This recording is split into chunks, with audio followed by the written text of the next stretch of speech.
Y'all know what it is, it's the usual suspect 650-50 draw. Buy your tickets now for your chance at winning half the pie. Cash App, $, usual 50-50. Tickets on sale for $10 for one, $20 for 3 tickets, and $50 for 10 tickets. Put your desired amount, name or alias, as well as your email address, and your tickets will be sent. We announce the winning ticket numbers every other Friday on Supreme Beats Boxing Talk Bullshit on the Beltway, 8:30 p.m. Eastern Time. Remaining proceeds will go directly to the LDDC meet and greet in Las Vegas.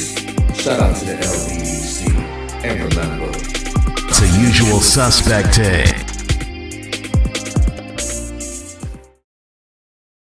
Y'all know what it is, it's the Find the Boxer game. Purchase a box for a chance at winning $500. One of 54 boxes has a missing boxer inside. Purchase your box or boxes by Cash Apping, $, usual 50-50. Include your box number, name, and email address. Your box number will be confirmed and sent directly to your email. Each box is $20, with a 1 in 54 chance of winning. Remaining proceeds will go directly to the LDDC meet and greet in Las Vegas. Shout out to the LDDC, and remember, it's a usual suspect day.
with the best grooming cutters for you, just so natural and handcrafted too. We wanna help be your swagger, your style, class, and luxury.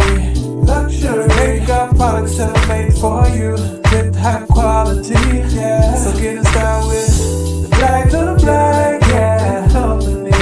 Company to give you swagger, style, class, and luxury, yeah. Black, gentleman, yeah.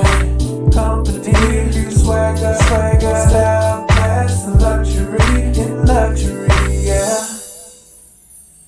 Located at www.theblackgent.com.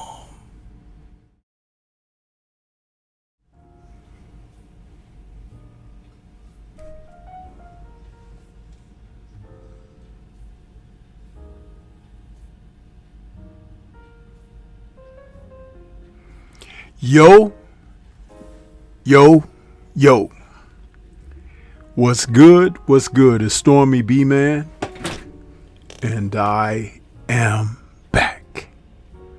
Welcoming you to Stormybman's Boxing Raps for this Wednesday, May 21st, 2025. This is number 63 in the series of Stormybman's Boxing Raps, and this is a part 2. As I had stated, I would come back expounding upon last week's show where we were talking about Chris Eubank Jr., an expose on a warrior defined. This will be part 2. We may have a part 3, but part 2 is going to pick up just where we left off, where when we were entertaining the notion of Eubank sitting down after his now famed fight with Conor Benn, extending the family legend. You see, those men, when they faced one another, they were fighting for more than just themselves. They were fighting for something that doesn't often get a chance to present itself in the sport of boxing, but they were able to do so with such fervor and energy that it kind of traveled across boxing circles, and it allowed them to be seen in a different light. Eubank Jr. came out of the fight with a unanimous decision, but it was a hard-fought battle. And he found himself, as stated in the interview that we posted up from last week, he underestimated Conor, and he thought that he would eventually get to Conor inside the distance. He was not able to do that.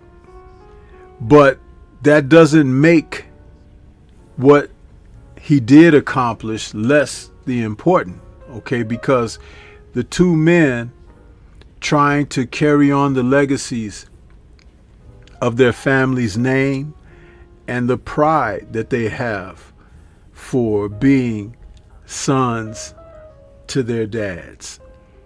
So we'll continue this evening's interview and review and break down that. But what I want to kind of touch on is the fact that Eubank Jr., in doing this interview, conducting this interview, I should say, when I talked on it last night in last week's initial show, I talked about that I don't recall there being such a revealing spirit from a fighter about everything going into such a significant match, the impact that it had on boxing, the sport, the impact that it had on the fighters themselves. And for a fighter to come forward and give an interview as candid is the word I would like to use, that Eubank Jr. ended up doing. I recall that only when I really think back, Muhammad Ali was one who had done something similar. Being candid is important. It is something that a fighter can do, but they're not taught to be candid. Fighters are often asked, requested to hide feelings and emotions as they faced their challenges in the ring.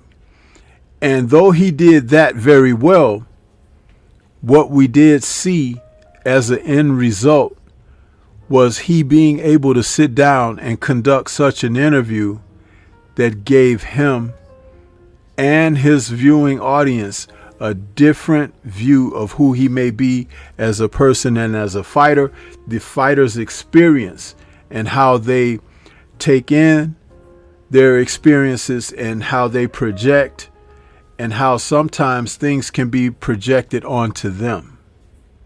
So there's a lot to be had in here. This is why I wanted to talk about it as I had suggested. But we'll pick up where we left off from last week. And Eubank is talking about the bullets coming at him from not just the enemy, but from friendly fire, so to speak. And that's something to take hold of, because we all incur difficulties that are not just an external experience, but what we can receive from our interactions and day-to-day lives with loved ones, associates, comrades, what have you. So we'll pick up where we left off. I had bullets in it coming from my family, my father. A couple of days before the biggest fight of my life, he's going into the media and saying I'm a disgrace. I'm already under a lot of stress, under a lot of pressure, and then I've got to hear this. It's like, Jesus, I mean, what, how much worse is it going to get? It was tough. It was really tough. But the subject of my father, regardless of what he said about me and about the fight, he was there when it mattered the most. And that means everything. Now, see, there you go, right there. When it mattered most, his dad was there for him, regardless of what he had said to the media, to interviewers. And though Eubank Sr. has his own podcast, one of the things he has been quite condemning about in today's boxing is fighters not taking their craft seriously. Fighters being very dismissive of certain aspects of the sport simply because they are all making a better dime than the previous generation. And even Chris Jr.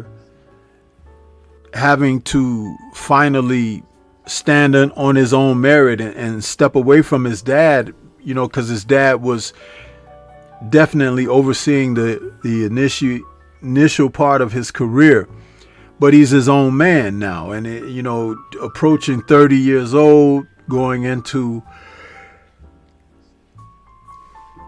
what could be considered a prime. He wanted to be able to make his own decisions and stand on those merits. And his dad felt like he knew better. Maybe a little bit controlling in that aspect, but Chris Jr. had to become his own man. So dad was a little bit offended, but he still loved his son. He still wanted the best for his son, but he kind of removed himself in a way that caused not only a a familiar rift, but it was a rift between a closeness and bond that they had for all of their lives. And then also the loss of his brother caused another situation. And it's just, all of that was quite heavy coming into one of the biggest fights of his career, not championship wise, not even competitive wise, but for the legacy. And going in, I'm sure he was uncertain of the imbalance because of what was going on in his personal life. But again, his dad showing up when he needed him most. And he says, like you just heard him say, that meant everything. And that's what you want when you are talking about family. That's what you want when you're talking about what's important. Showing up when it's time to show up. If any of you have been a part of my Nerds on Culture audience, we did a show where we were talking about Infinity War, the Marvel film Infinity War. And we talked about the crowd's reaction when Thor showed up at the end of the film to Wakanda with Rocket and Groot, and the audience just totally lost it. That was showing up on time, So when Eubank Sr. pulled up to that stadium and opened that door to that limo, and people saw him sitting there, you could hear the eruption of the crowd, the swell and excitement from the people. And it means everything. As he said, it means everything. I didn't know he was going to come. He called me, he texted me the day before the fight, the night before the fight. He said, call me when you see this. So I saw the text and I thought, you know what? We're less than a day away from, this is the night before the biggest fight of my life. The last thing I can be doing is being on the phone listening to negativity. Because that's all he had come with for the last 6-8 weeks. The fight's not going to happen. This fight shouldn't be happening. Weights are not right. He egged him. He's a disgrace. It's a circus. It's a sham. I will never be in my son's corner. This is all I'm hearing from him for 2 months. Don't do this fight, Chris. Son. This is all I'm hearing. So I'm sitting there, I'm reading this message, and he hasn't, I haven't spoken to him. And I'm thinking, I can't deal with this right now. Call him for what? So he can say not to take the fight? I gotta rest. I gotta focus. A couple of hours go by, maybe 9-10 o'clock it gets to that, and I'm like, you know what? I've been through so much shit in the last 2 months. What more could possibly be thrown at me? At the end of the day, he's my old man. He's texted me. I'm gonna hear him out. So I called him. I was about to go to sleep, and I thought, you know what? I'll call him. You see, and that's a very important thing of what he said. He was about to go to sleep. It was the day before the fight. He had a great deal that he was already getting prepared with psychologically. And sometimes we don't listen to that inner voice. The fact that he didn't shun his dad, he didn't turn away, he didn't put him down. He invited the opportunity, come what may. And it turned out to be one of the most beautiful moments that could transpire between a dad and a son, because they had that type of relationship where they would still listen, even if they disagreed with one another. And look what happened as a result. History being made. As soon as he picked the phone up, there was a tone in his voice that I hadn't heard for years.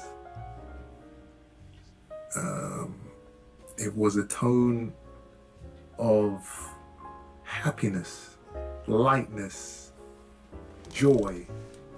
Hey, how you doing, son? What's going on? How you feeling? How am I feeling? When have you worried about how I've been feeling? You know? I'm good, Dad. Everything's cool. You know, just getting ready to go to sleep. Got a big day tomorrow. Yeah, I know, son. I know you got a big day tomorrow, and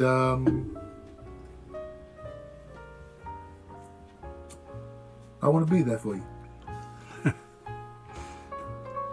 Man, that's some heavy mess. So I heard that, and I'm like, is this a dream? Is this this is Chris Eubank Sr. I'm speaking to? Who is this? Yeah, it's me, son. Let's do this. Let's do this together. Where are you? I said, I'm at my hotel. He said, all right, well, I'll come to your hotel. We'll speak. And yeah, let's do it. Okay, Dad. I ordered him an Uber. 20 minutes later, he was at my hotel. I got him a room. We went up to the room. We sat down. You know, he said,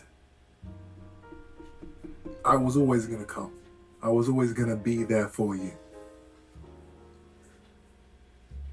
And in my mind, I'm thinking, if I had just gone to sleep, what happens? What, would you still be here? Like, what? You know, we haven't had any communication. And I know, and I knew how hard it was for him to send me that text of, you know, call me when you see this, because he doesn't do that. You know, it's been years since he tried to have that contact with me. So I think if I just ignored it, then we wouldn't be sitting here today talking about this amazing event that had unfolded. Because, make no mistake, him being there made it different. It made it something that will now go down in history. You know, movies are made about this type of stuff. He's absolutely right, man. He's absolutely right. And like I said, when you talk about the candidness of his sitting here, you have to understand, fighters are very protective of themselves. They're protective of their pride.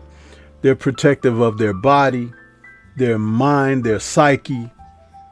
And he's giving you something very revealing. This is why, again, for me to sit here and do my little breakdown about this interview is very important, because this man, from this experience, has grown a career in his life from this. He's better as a result of it. He can go on and become world champion. He can retire and walk away from the sport. He can engage in a rematch affair with Ben if he so chooses. But there will be something forever moved and changed as a result of this experience. And the fact that he's able to sit down, and he didn't just be candid about each and everything, because he told the interviewer, there are some things that you will never know. No one will ever know. He will keep those items close to the vest. But for him to be able to have this kind of conversation, you have no idea the meaningfulness of the growth of this man.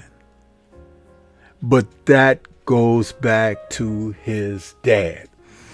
Do you guys remember many years ago, the pound for pound top boxer in the sport, Floyd Mayweather Jr. Do you remember that behind the scenes rift that he had publicly with his dad, with HBO cameras and everything, filming him and his dad having a war of words and being so disrespectful that it hurt me watching that?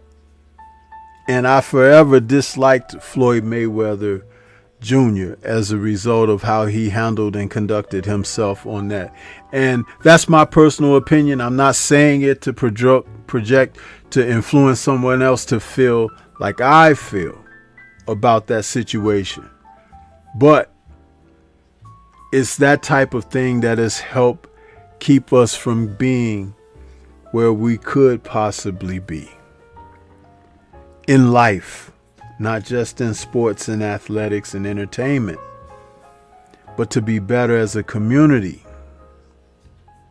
And even if you are having a riff, it doesn't have to be in front of the cameras, where your words, which can be quite strong, powerful, can be conducted in a way that they hurt.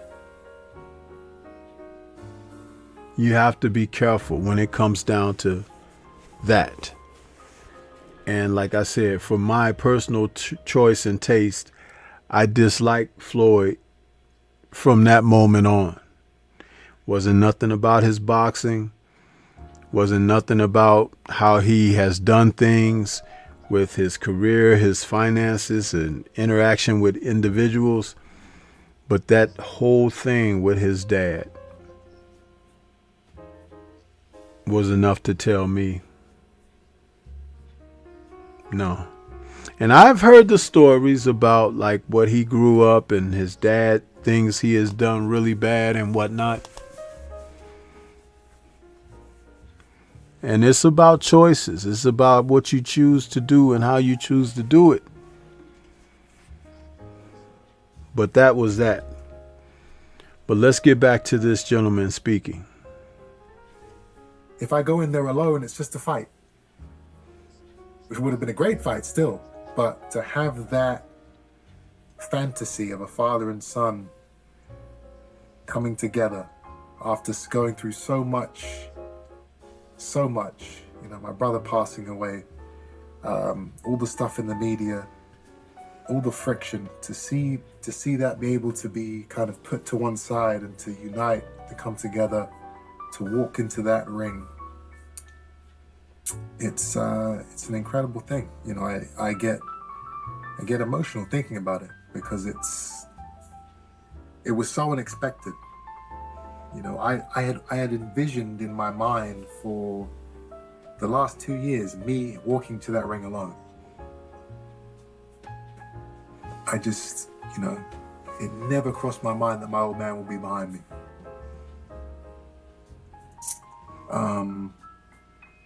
I envisioned walking to the ring alone, being booed, and getting into that ring and fighting with anger in my heart.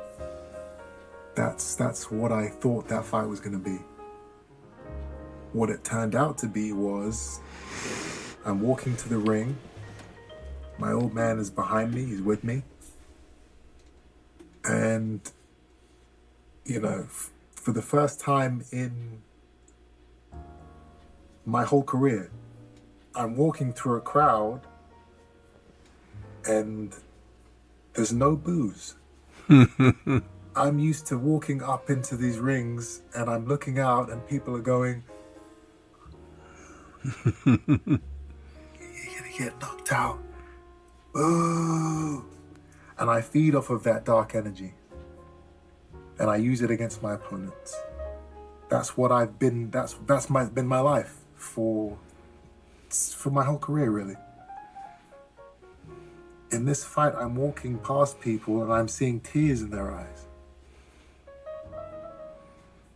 I'm seeing grown men with tears in their eyes and smiles and, you know, God, rest. Oh. And it's like, you know, I'm walking to the ring and my face is always cold because I'm about to get in the ring and hurt somebody and get hurt. But in my mind and my heart, I'm like, what's happening? What is this? This is, I've never seen this before.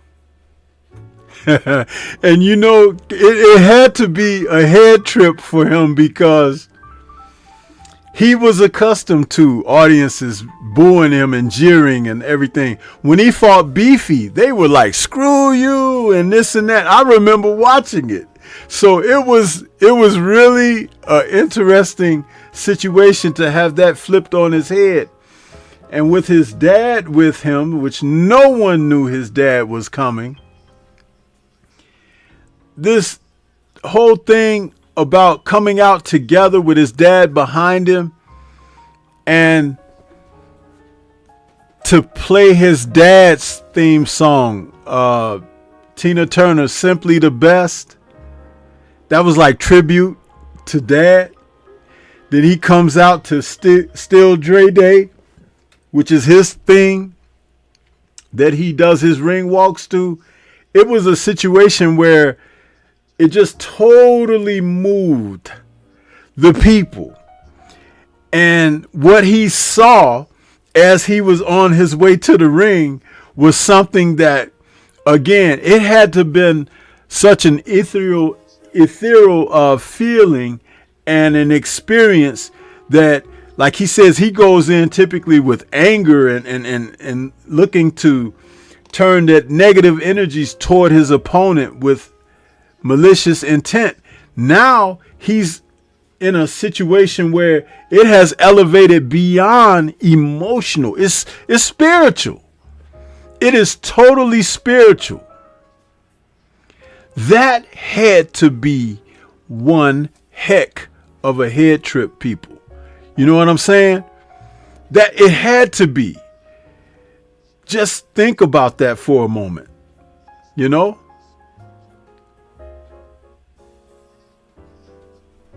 I've never seen cheers, let alone people crying with joy. This is, you know, this is going to be different. This fight is about to be something different. I don't know what it's going to be, but I'm excited. What did you discuss in that hotel room when he arrived in that Uber? He said to me in that hotel room, "What do you think I want from you?" I thought about it for a long time, and I genuinely couldn't answer the question. You know, we have been estranged for a long, long time. Years. Yeah, years. So how can I answer that?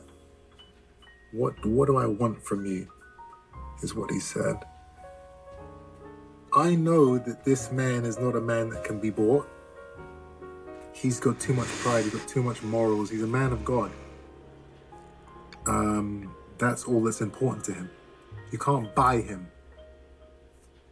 So me knowing that, when he's saying, "What do you think I want from you?" I'm thinking, oh no. Has that changed? Has he changed? Is he about to, you know, ask me for some crazy amount of money? I hope not. Because then that changes my view of who this man in front of me is. You know? So I didn't even think about that. It's in my head, but I didn't want to say it.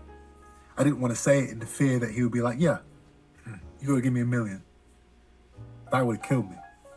Really? Yeah, that would have been bad. Why? Because then I know that he's not there because he loves me and because he wants to see me win. He wants to support me. He wants to be my dad. If it's about money, then all of that is irrelevant. Yeah. So I was too scared to even mention money, because then that would mean that there's no coming back. You know, if we were in a room together the night before the biggest fight of my life and you're just saying you got to pay me, that means for the rest of our lives now, our relationship will never ever be the same. So I was scared to say that, and I was scared at the question. I had to joke. I had to make a joke out of it because I was so confused and worried about what was about to happen. I said, "You want a hug?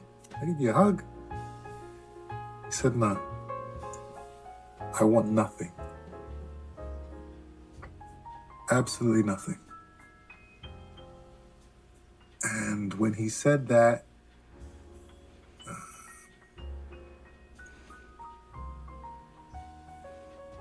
you know, in my heart,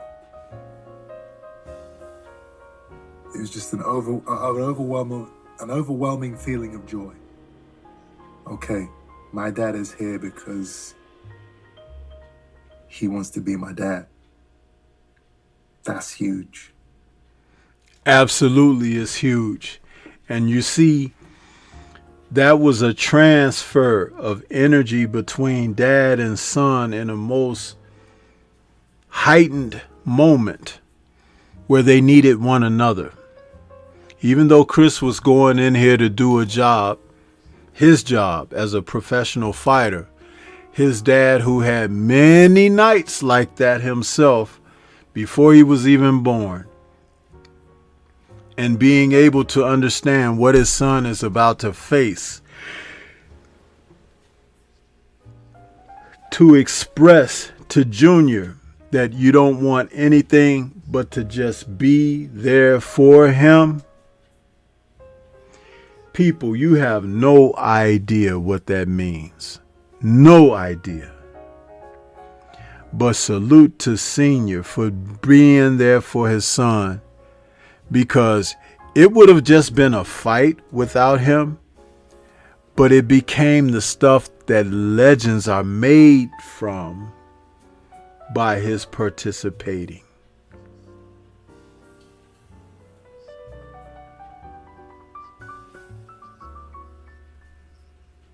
That's everything. That's what I haven't had for years and years and years.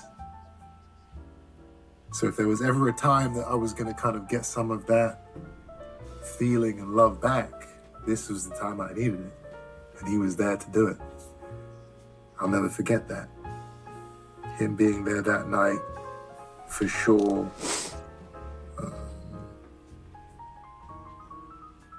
You know, it gave me those few extra percentages to put into that performance. People say, you were finished by the 8th round. You had your legs were gone.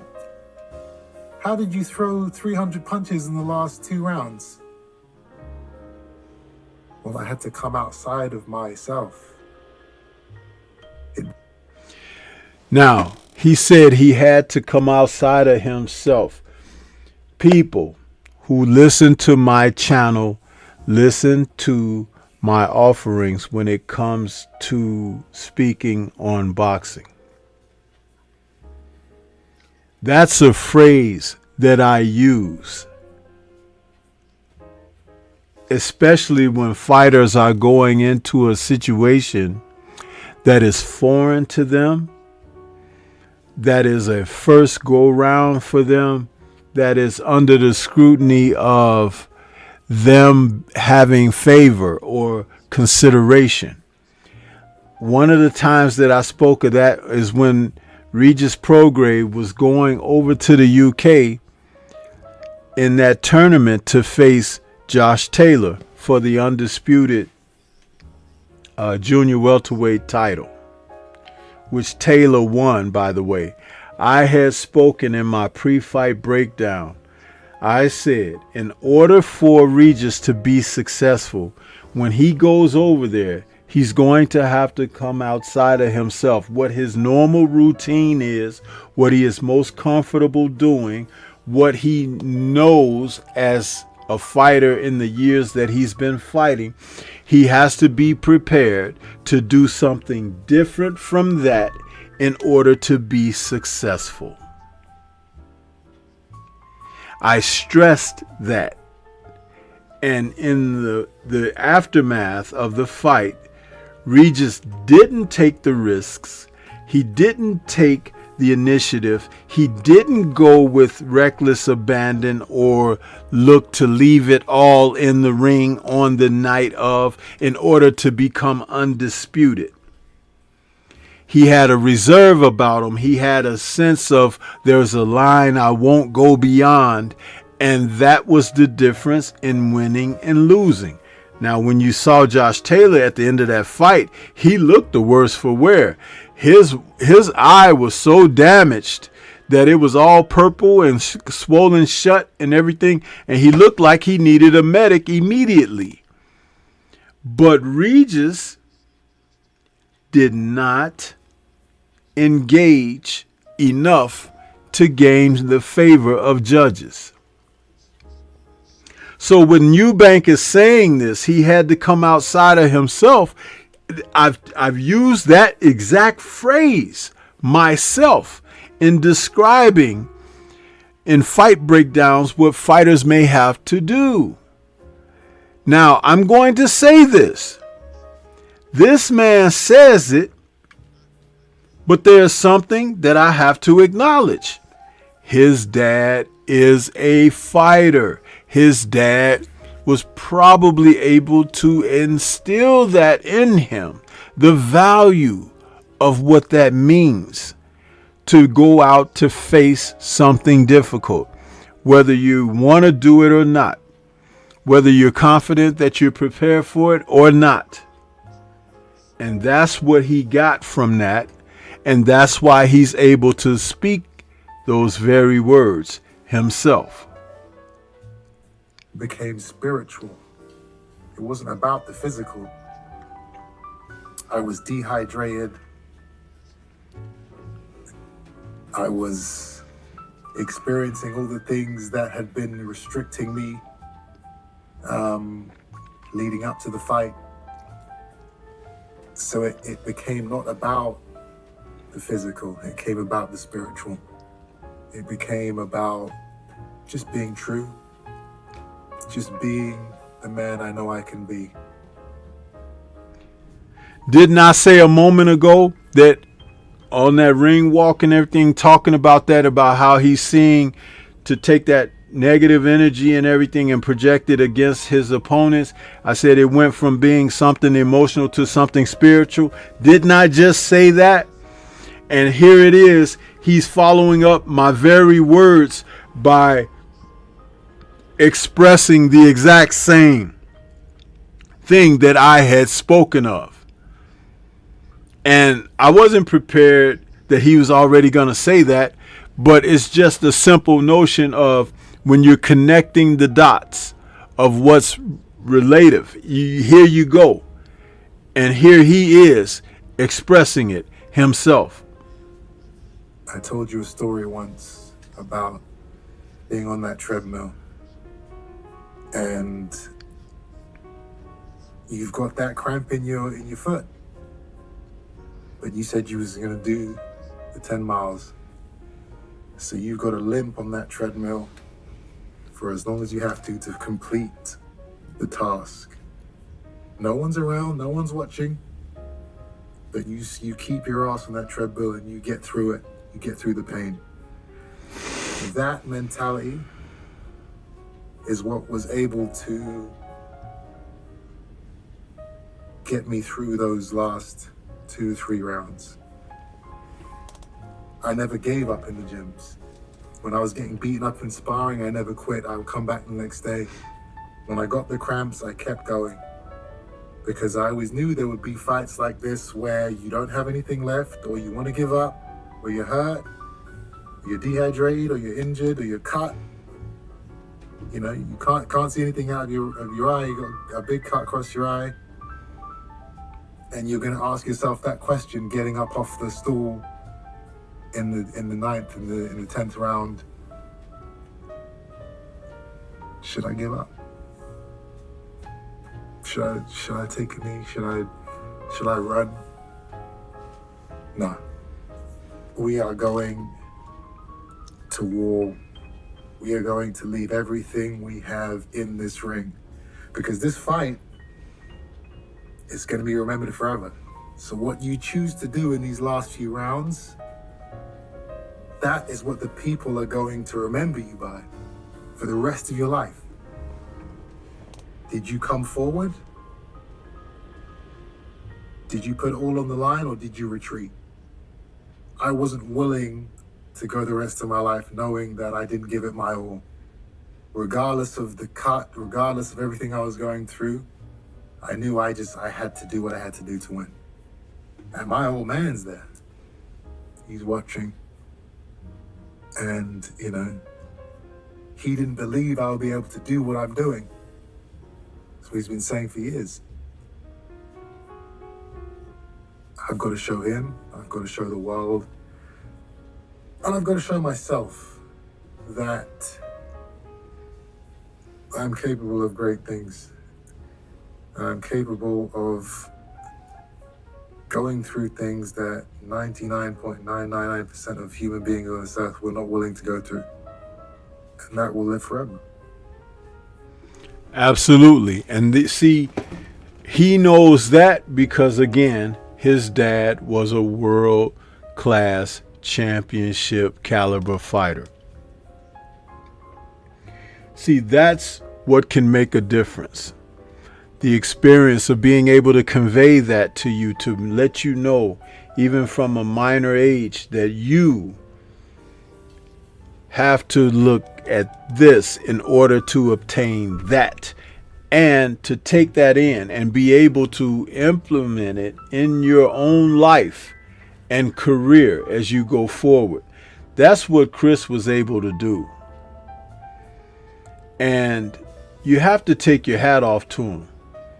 There's a great deal of respect that resonates from that, being able to be that guy.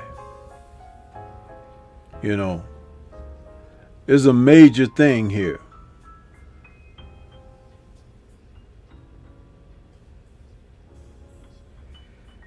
A great deal of respect.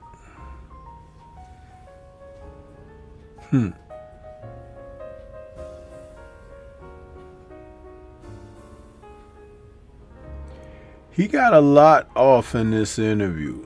A lot he got off.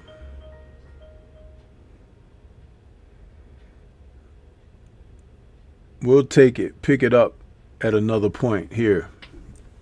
You just worry about making weight. Don't worry about the weight, mate. The weight's fine. I got a lot worse issues than the weight. The weight's gonna come off. I think that was the first time that I kind of got caught up a little bit in what was going on in my life. And the people saw that, and I guess they loved seeing that vulnerable side to me. Because it's real. And it's what millions and billions of people are dealing with in their own lives. So to see somebody who's a fighter, who's big and strong and tough, having to go through the same things, it's a humbling thing to see. And it's one of the reasons why, when I walk into the ring, there are people crying. But his dad came. His dad was there for him after all that. They're together. I'm going to call my dad after this fight. That's what people... See, there it is right there. That was a message for people who have issues in their own personal lives. I'm going to call my dad right now. After seeing that, if they can come back together, maybe there's a chance for me to get my ish together. You see, that is what resonates beyond. There's so much about that, man. I can't speak on it enough. But before we get out of here, because there'll be a part 3, but let me jump to something that was very, very important. I want to go to the point where he was talking about the time that he spent in the hospital. My family around me, something like... When he spent the time in the hospital, you guys got to hear this. You got to hear this. Here we go. see how much this kid really wants it. Because I want it. I don't know how much he wants it. We're going to find out. Let's find out. Come forward, you attack, you walk through the punches. It doesn't look good, doesn't look pretty. It's not boxing, it is trench warfare. You know, when you're dehydrated as well. After the fight, my face is swollen up. And that's not from the punches, that's from severe dehydration. It's this weird thing where, like, when your body doesn't have any moisture in it and you're dehydrated, your face puffs up. I think it's just the skin is weak and it just puffs up. And that's what I was suffering with most in hospital, was just complete dehydration. It got to a point where I was in the hospital and I was lying in the bed, and they had drips, IV drips, to get all the liquid into your system. And my bladder was full. Like, I really needed to pee. For about 2 hours, I would get up, go to the toilet, I stand over the toilet. Come on, man, come on. Would not go, and I'm dying to go. That's how dehydrated I was, that my body would not let any liquids, any moisture go. It was holding on to everything. And there were moments in that hospital where I'm feeling, you know, I caught myself in the mirror. I see my face is all puffed up. This massive cut across my eye. My headache is crazy. You know, and I'm feeling sorry for myself. Like, this is fucked up. You know, I got my family around me there. You know, some of them are crying, and I'm like, this is so bad. I'm lying there. I got my mask on, oxygen mask. I can hear everything that's going on. And see, just think about this. Did you remember me talking about it being candid, truthful, revealing earlier? Me saying that. The only person I've ever heard be so candid about circumstances after a fight or whatever was Muhammad Ali. Ali would sit and tell you the truth about whatever. Well, my jaw is kind of broke and I feel bad, but, you know, you should see the other guy. He just was something else when it came down to stuff like this. So in this modern time, to have a man come up and sit down and articulate everything that he experienced, but not everything, but to help you have an insight into and he's being sincere about his personal experience. Do you see why I wanted to bring this to you? I wanted to talk to you about this because these are the kind of things I talk about when I talk about the sport. When I talk about fighters not being cared and looked after, you might enjoy seeing a guy get knocked out. But why aren't they treating him well? Why aren't they tending to him like they need to? And because he's still at the end of the day a human being, a man with a life outside of the ring, a family outside of the ring, loved ones. It's not a video game. So if guys are not getting in the best of shape to begin with, they could end up in the worst of shape in the aftermath.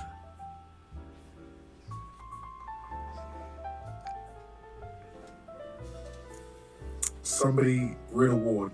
Somebody gets wheeled into the room next to me, and it's only, you know, there's no walls, it's like sheets just separating. I'm looking up. Oh man, this is so bad. Get me the morphine. They can't get you the morphine until they sign off on some stuff, so I'm waiting there. This is so bad. And then I hear the doctor say, we have to operate on it now, otherwise he's gonna die. I heard that from the other room. And I thought, oh my God, I'm great. I'm blessed. I should not be feeling sorry for myself at all, because I knew I was in pain, but there's a guy next to me. He's about to die. I what am I doing feeling bad for myself and complaining about a headache and a cut eye? It's about to die. And I don't know, you know, they wheeled him off and I don't know what happened to him. I pray that he's okay. But that put everything into perspective for me. You know, I'm okay. I'm blessed. I'm going to be okay. Quick one. You see, it's stuff like that, man, that, again, he put it in this proper perspective for him to go through everything he's go through. He's in there in the hospital recovery, and then there's someone else who is sitting there, and doctors are mulling over him whether he may live or not, according to if they operate. You see that? That is something that you just can't rule out. You can't not be considerate of. You can't be dismissive about. That's wow. And like he says, even to now, he doesn't know if that person lived or died. He doesn't know. But the reality of the circumstances were brought to him in those moments when he was in there in recovery. Because that's basically what he was. He was recovering in the hospital when someone else was being there out of being in jeopardy. Jeopardy. That's something. But this is what I keep telling. It's like when you have so many people, they talk about the sport and they talk about the participants of the sport as if they are like, what do you call them? As if they are, what's the word I'm looking for? Action figures or something. You know, they're not action figures. They're humans. They have lives. They bleed. They live. They pass away. And that's something to be considerate of, you know, big time. Something to be considerate of.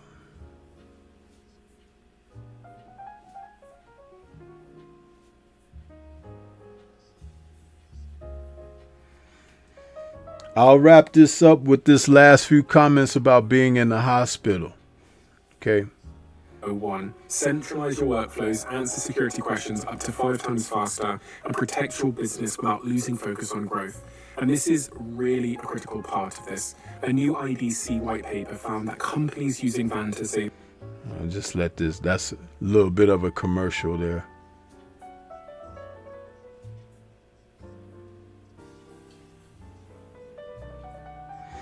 Just a second, just letting that play through. Talk about the fight, you say what we did. You're referring to you and Connor did. Have you got a newfound respect and appreciation for him? Because before the fight, that was certainly not the case. I said it after the fight. I wasn't expecting him to be able to do what he did in terms of show the heart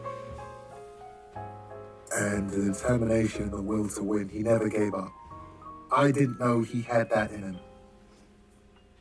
I hadn't prepared for a 12-round fight like that. I thought that I would get to 5 or 6 rounds, he'd start feeling the pace and he'd look for a way out.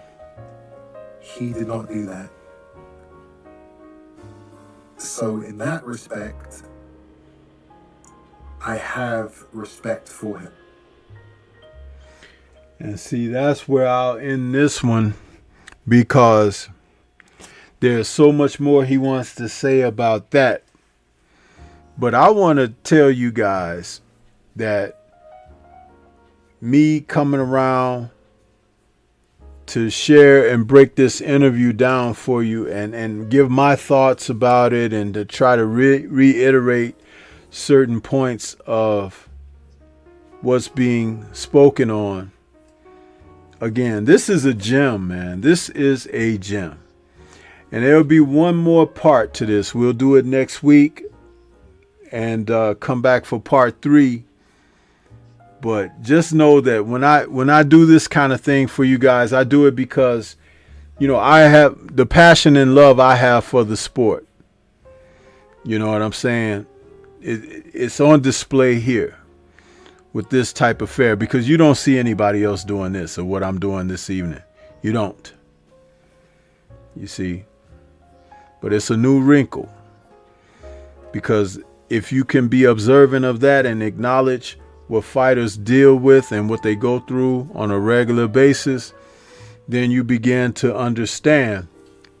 You see the sport differently. What do I always say? Watch boxing. Watch it.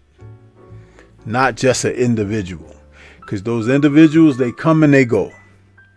But the sport remains, and there's a wellspring of knowledge and information to be gained from the experience in its totality. So that's how I attack the sport. And I want you guys to understand that's very important to know that. Very important.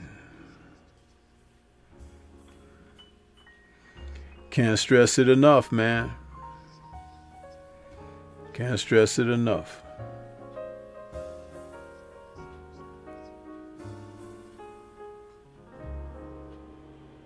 So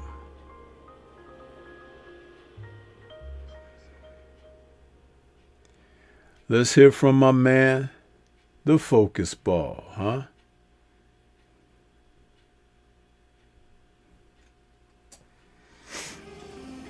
Get ready to take your striking game to the next level with the focus ball. Dramatically improved footwork, timing, head movement, hand-eye coordination, reflex, and overall fight IQ. It's lightweight and extremely portable, so you can train every time, everywhere. When you don't have a coach to do mitt work, get a focus ball. When you don't have a heavy bag to hit, get a focus ball. When you don't have a sparring partner, get yourself a focus ball. And when you just want to have fun punching and kicking, get a focus ball. When you train with the focus ball, you train your eyes and your brain to read punches so that you can hit and not get hit, making this very simple device a must-have for all combat sports athletes and enthusiasts alike. So if you want to take your striking game to the next level, don't wait. Get the focus ball now.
Yeah, so we're coming to the end of another Stormybman'S boxing raps, man.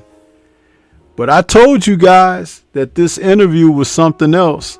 I see we had some people join after I did the little bit of a roll call. We had my man Eric Jordan showed up, Antonio MMA,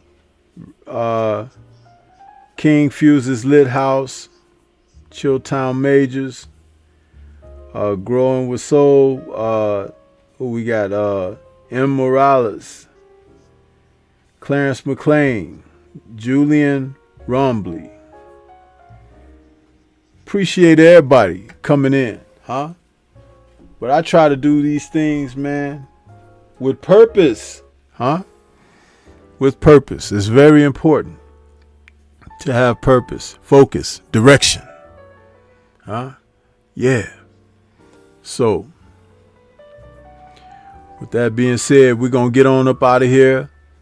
And you can tune in next week. It'll be part 3. And part 3 will be the last part. It won't probably be less of what the sound bites I'll play, but it's still significant to completing this process. But I told you there was something great to be pulled from this tremendously. I want to say shout out to the mighty LDBC, and we will catch you guys on the next one. Everybody have a great night.